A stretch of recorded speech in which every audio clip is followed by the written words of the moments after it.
আসসালামু আলাইকুম সবাইকে। আজকে আমি একটা নতুন রেসিপি নিয়ে হাজির হলাম।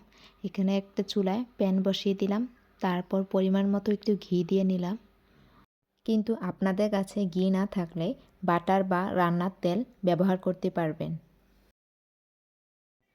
তারপর ঘি গলে আসার পর দারুচিনি, এলাচ, তেজপাতা দিয়ে দিলাম।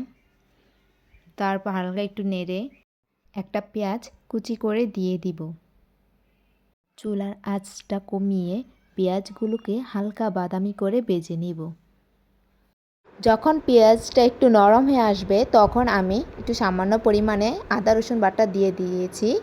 তারপর সবজিগুলো দিয়েছি। সেগুলো হচ্ছে এখানে আমি গাজর, তারপর মিষ্টি আলু, পেঁপে দিয়েছি। সামান্য পরিমাণে লবণ দিয়েছি।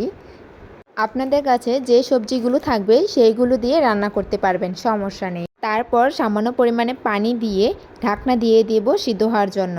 কিছুক্ষণ পরে আবার নেড়ে চেড়ে দিব। সবজিগুলো সিদ্ধ হতে সময় লাগবে না, কারণ এগুলো ছোট ছোট করে আমি কেটে দিয়েছি। তারপর আপনি একটা ডিম নিতে পারেন, যে কোনো ডিম হলেই চলবে। আমি একটা মুরগির ডিম নিয়েছি, সেটা এখানে একটু নাড়াচাড়া করব।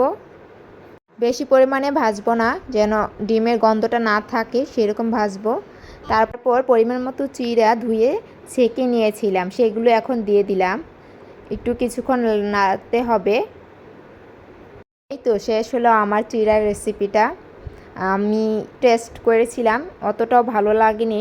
আমার বাচ্চার জন্য রান্না করেছিলাম, তবে আপনারা রান্না করে টেস্ট করতে পারেন। সবার মুখের স্বাদ তো আর এক না, তবে যাই হোক, আমার জন্য দোয়া করবেন আমি যেন আরও ভালো কিছু করতে পারি সামনে। ধন্যবাদ সবাইকে। আল্লাহ হাফেজ।